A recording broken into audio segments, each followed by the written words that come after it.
क्या आप फोन के बिना कहीं जाने की सोच सकते हैं? आजकल हमारे हाथ हर समय फोन से चिपके रहते हैं। सदगुरु के साथ एक संवाद के दौरान रणवीर सिंह हैरानी जता रहे हैं कि क्या इंसान इस तरह से फोन पर संवाद करने के लिए बना था। रणवीर सिंह सर, मुझे लगता है कि तकनीक लगातार विकास कर रही है और मेरे ख्याल से मोबाइल फोनों ने वास्तव में हमारे जीवन को बदल दिया है। उनका लगभग हर चीज पर काफी असर है। मैं कई बार सोचता हूँ कि क्या इंसान इस तरह से संवाद करने के लिए बने थे। मैं अफ्रीका के एक जंगल में घूमते हुए उत्तरी ध्रुव पर मौजूद किसी से बात कर सकता हूँ और मैं उनकी शक्ल भी देख सकता हूँ। इसके साथ अब सोशल मीडिया भी आ गया है। उससे चीजें वाकई बदल रही हैं। 18-19 साल के बच्चे इसका बहुत इस्तेमाल करते हैं। वे इन चीजों का इस्तेमाल करना बेहतर तरीके से जानते हैं। जब मैं पैदा हुआ था उस समय लैंडलाइन ही थे, तो फेसटाइम अभी भी मेरे लिए नई चीज है। मोबाइल फोन तकनीक और सोशल मीडिया के बारे में आपकी क्या राय है? क्या यह विकास के क्रम में नई चीज है? पहले इंसान कुछ और थे और अब सेल फोन हमारा एक अंग बन गया। सदगुरु, हमने जो भी मशीनें बनाई हैं, वे किसी न किसी रूप में बस हमारी क्षमताओं का विस्तार करती हैं। हमारे पास देखने की क्षमता है, इसलिए हमारे पास टेलीस्कोप और माइक्रोस्कोप है।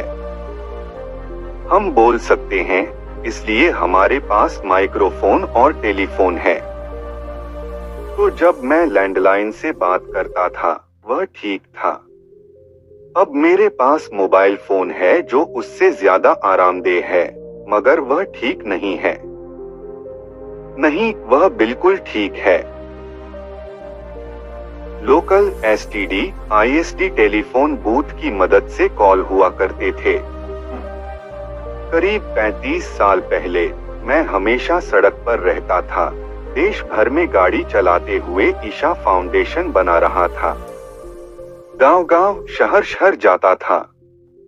मैं कुछ ही दिन टेलीफोन का इस्तेमाल कर पाता था। पता नहीं आपने वे भयानक नीले बॉक्स देखे हैं या नहीं, local STD, ISD telephone booth. Highway पर मुझे कोई नीला बॉक्स दिखता, वह दिन मेरे फोन करने का दिन होता। मेरे पास कभी टेलीफोन बुक नहीं थी, मगर मुझे आसानी से 800 से 900 नंबर और नाम याद थे। तो जैसे ही मैं वहां पहुंचता, मैं 5000 रुपए निकालकर उस इंसान को दे देता। उसे समझ में नहीं आता कि मैंने ऐसा क्यों किया, मगर मैं कहता, इसे रखो। यह डाउन पेमेंट है। आमतौर पर एक कॉल 5-10 रुपए का होता था। मैं उसे 5000 रुपए देता। उसे समझ में नहीं आता कि क्या होने वाला है। बदबू और उंगलियों को दर्द देते थे वे फोन। मैं बूथ में जाता जहां काले रंग के दुर्गंध युक्त फोन होते। कुछ पर परफ्यूम छिड़का होता था, मगर बाकी में हर किसी की सांस की दुर्गंध होती थी। फिर मैं 4-5-6 घंटे तक फोन करता रहता। मैं उस महीने के लिए जरूरी सभी फोन करता। दूसरे लोग जिन्हें फोन करना होता था, बाहर न आने पर मुझे इशारे करते, मगर वह शख्स उन्हें संभाल लेता क्योंकि मैंने पहले ही उसे 5000 रुपए दे दिए थे। मैं अपने सारे फोन निपटाता और कार में बैठकर आगे बढ़ जाता। मेरी उंगलियां भी सारे फोन करने के बाद काफी दुखने लगती थीं। मगर आज अगर मैं बस किसी का नाम बोलूं, तो मेरा फोन अपने आप कॉल कर देता है। रणवीर सिंह, हाँ, लोग नहीं समझते कि उनकी विवशता उनकी परेशानी है। सदगुरु, ये काम पक्का है। मैं तकनीक की बहुत सराहना करता हूँ। कुछ लोग शिकायत करते हैं, मगर वे तकनीक की शिकायत नहीं करते। वे नहीं जानते कि वे दरअसल अपनी ही बाध्यता, विवशता की शिकायत कर रहे हैं।